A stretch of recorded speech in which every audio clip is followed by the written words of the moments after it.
성령 은사를 영적인 성숙과 동일시해서는 안 됩니다. 자주 듣는 이야기입니다. 아니, 저 인간도 예수 믿는 사람이야? 아니, 저렇게 헬기가서 고집세고 자기만 하고 전혀 남을 위해 설 줄도 모르는 저 인간. 근데 무슨 연사역 한답시고 그쵸? 야단이. 은사는 나타나지만 영적으로 성숙하지 못한 일들로 인해서 많은 분들이 은사에 대해서 마음문을 닫는 경우가 있습니다. 은사에 대해서만 마음을 닫는 것이 아니라 결국 은사를 주시는 하나님께서도 마음을 문을 닫는 것이 문제입니다. 하나님이 정말 살아계시고 정말 똑똑하시다면 왜 저런 인간에게 은사를 보여주시는 겁니다. 왜 그렇게 오해를 하는가 하면 은사와 영적 성숙도를 동일시해서 생기는 일이라는 것입니다. 그런데 기억하세요. 영적인 성숙 은사가 부어지는 것은 전혀 상관이 없습니다. 성도로 하여금 은사를 상여하면서 성적으로 성숙하게 하시는 하나님입니다. 고린도교가 바로 그런 교회입니다. 은사가 너무 강력하게 많이 부어져서 예배 시간에 여기 예배에 나오고 저기서 예언이 나오고 방언이 터지고 통번이 터지고 너무나 은사가 많이 부어지니까 바울에게 자문을 구했습니다. 선생님 어떻게 해야 질서 있게 예배를 드릴 수 있습니까? 그랬더니 바울이 먼저 예언하는 사람이 예언하다가 다른 사람이 예언하면 그 사람을 잠깐 잠잠하게 하고 다음 예언을 들으라 이렇게 하면서 예배의 순서를 성령 사이에 가는 순서를 정해주고 있는 장면을 봅니다. 얼마나 강력하게 은사가 부어졌는지 볼 수 있습니다. 고린도서 3장 1절에 보면 이렇게 바울이 얘기하고 있습니다. 형제들아 내가 신령한 것들에 제한과 같이 너희에게 말할 수 없어서 육신에 속한 자고 그도 예수 안에 어린아이를 제한과 같노라. 너희들을 대할 때 은사는 강력하게 나타나는 있음에도 불구하고 여전히 육신에 속해 있다는 겁니다. 영적으로는 전혀 어린아이구나. 영적으로 어린아이를 대하는 것 같이 너희를 대할 수 없다고 말하고 얘기하고 있습니다. 이걸 보고 우리가 기억해야 할 그런 은사가 강력하게 보여지는 것과 영적인 성숙과는 상관이 없다는 사실을 기억하세요. 은사가 강력하게 나타나는 우리는 그 앞에 속된 말로 쫄기 쉽습니다. 부담을 가집니다. 은사가 강력하게 나타나도 이렇게 잠대하게 말씀 보시기를 추천합니다. 요즘 주님의 얼굴을 잘 구하십니까? 우리가 배운 것이 주의 얼굴 구하는 것인데 고린도 교회 영적으로 대단한 은사가 많이 나탔던 교회였습니다. 그러나 영적인 상태는 바울의 눈에 보기에도 너무나 어린아이였습니다. 우리 자꾸 주님의 얼굴을 구하는 주님 마음을 구하는 불전자들이 다 되시기 바랍니다.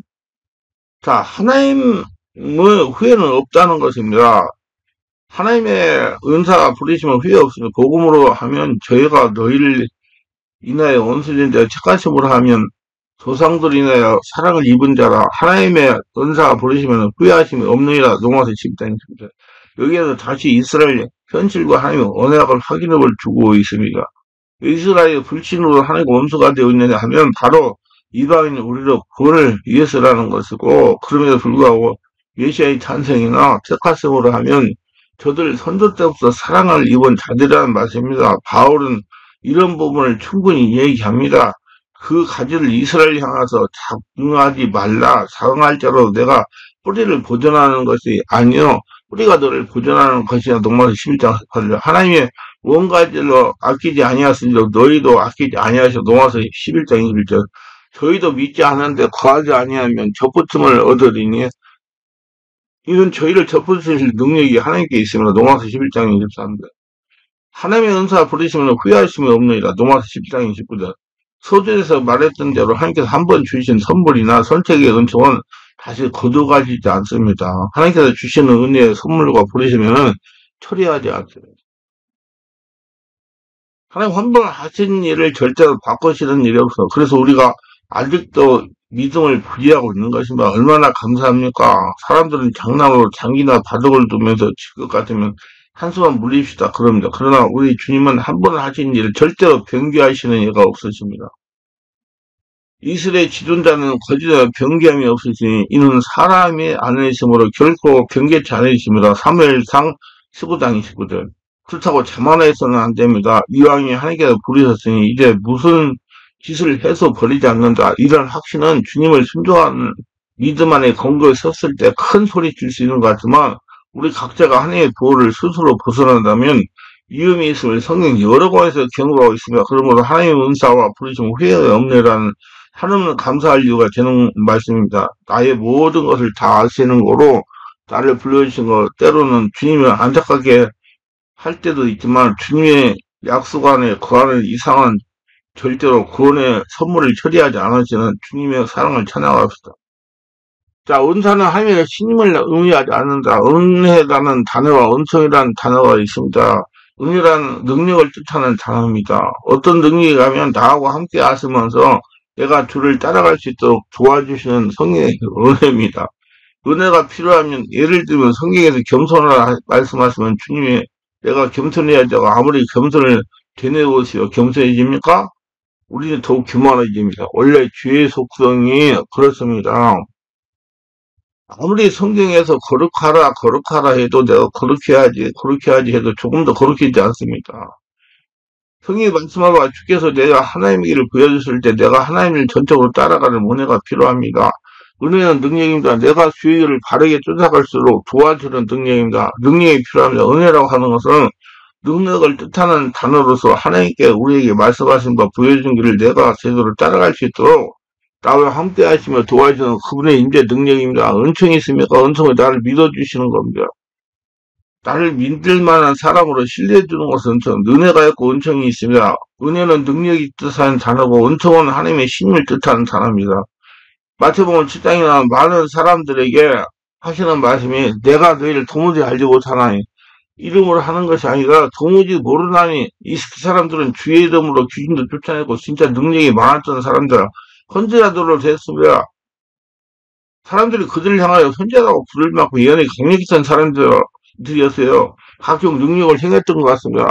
그 당대 유명한 예언자로 쓰임만 선지자로 유명한 능력자로 쓰임받았던 것 같습니다. 그런데 문제가 무엇인가 하면 하나님이 내가 너희를 도무지 알지 못한다고 하나님의 신임과 은총에 그들이 없었던 걸 볼 수 있습니다. 이는 하나님이 하라는 줄 안 하고 지멋대로 했다는 것입니다. 우리는 이걸 똑바로 기억해야 돼. 우리를 통해서 진짜 강력한 예언이나 강력한 나타낼 수 있어요. 왜 내 앞에 있는 교회와 내 안에 있는 옆에 있는 하나님의 사람들 하나님 앞에 온전하게 세우게 하기 위해서 잠깐 우리를 통해서 그 사람에게 역사하시는 것입니다. 많은 사람들이 귀신을 쫓아가고 능력을 생각하고 병을 고치고 너무나 귀합니다. 그런데 나 때문이 아니라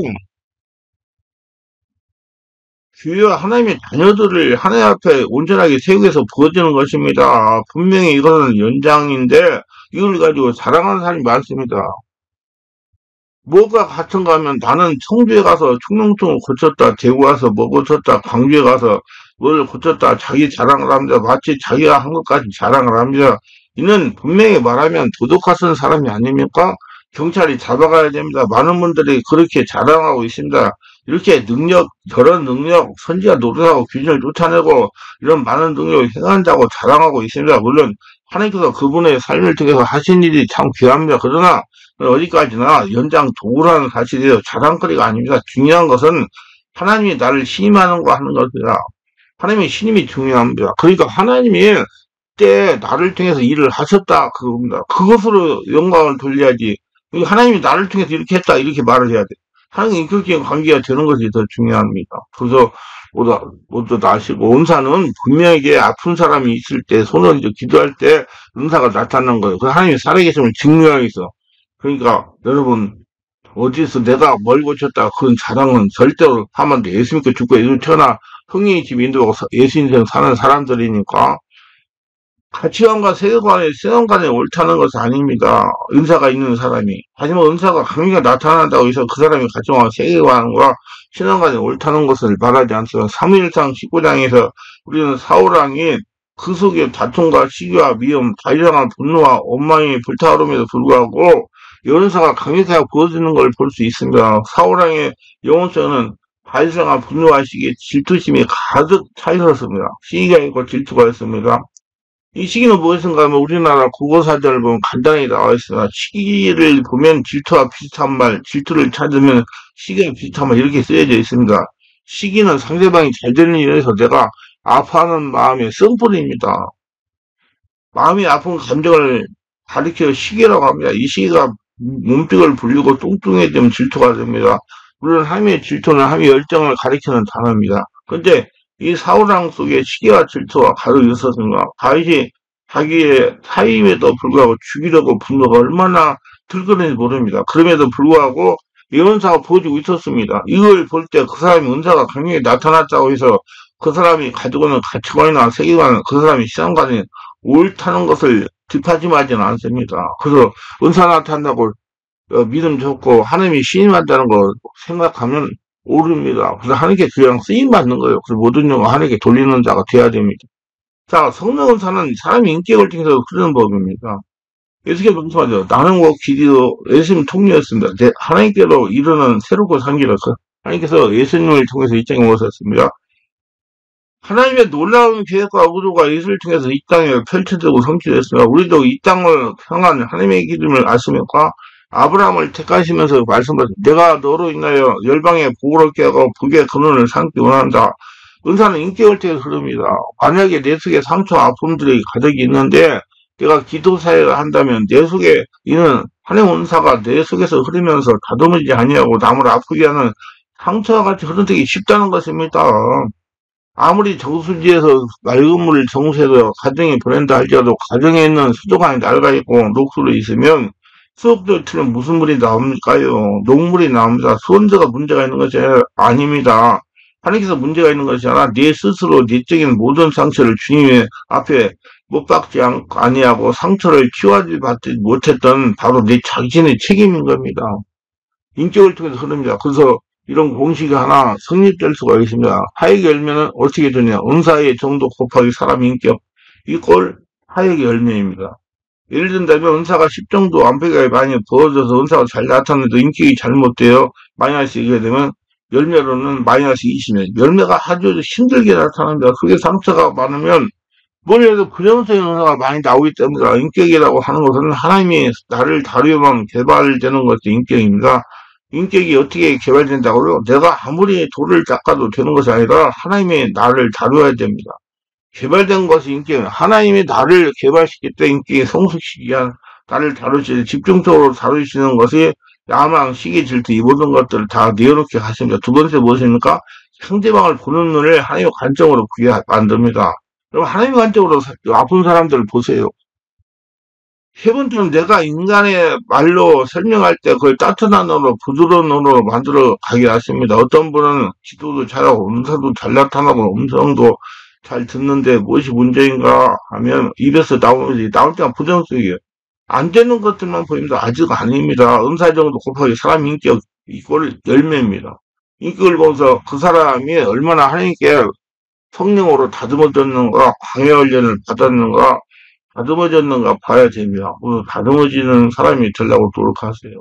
은사 아무 소용없고 하나나 성전이 되려고 노력하시기 바랍니다. 그러면 은사는 다듬어지고 개발된 상태로 오지 않습니다. 은사를 개발한다는 말은 개발하는 일을 통해서 은사를 만들어낸다는 말이 아닙니다. 없는 은사를 만들어내는 거 아니에요. 은사를 개발한다는 말은 은혜로 우리에게 부어지는 그 은사가 온전한 상태나 정리된 상태로 오지 않는다는 말입니다. 그래서 그것들을 내가 더 온전하고 그리고 나를 통해서 더 그 은사가 흐르기 때문에 성품 인격을 개발하는 가운데 은사가 목적을 더 극대화시키고 효율적으로 사용할 수 있도록 바로 그 점을 개발한다는 의미가 되겠습니다. 처음부터 은사가 강력해지나 귀하게 보이지 않습니다. 중요한 것은 내게 부어지는 것들을 이제 내가 더 온전하게 은사가 가지는 목적을 극대화시키기 위해서 내 인격을 하나님께 맡겨가는 가운데 개발해야 되는 의미라 성숙을 위하여 자기처 영성을 위해 필요한 겁니다. 성령 은사는 자신을 정확하게 보고 자신의 먼저 고치라고 주시는 선물이라는 걸 명심해야 됩니다. 저는 항상 이렇게 말합니다. 하나님이 주신 성령 은사를 가지고 자신을 먼저 고치고 다음에 가정 정부를 만들고 그 다음에 세상에 나가서 전도하고 필요한 사람들에게 하나님이 주신 은사 가지고 하나님 나라 만드는 도구들이 다 되고 하십니다. 모두 바로 알고 바로 사용하는 하나님 축복의 도구가 되시기를 예수의 이름으로 축원합니다.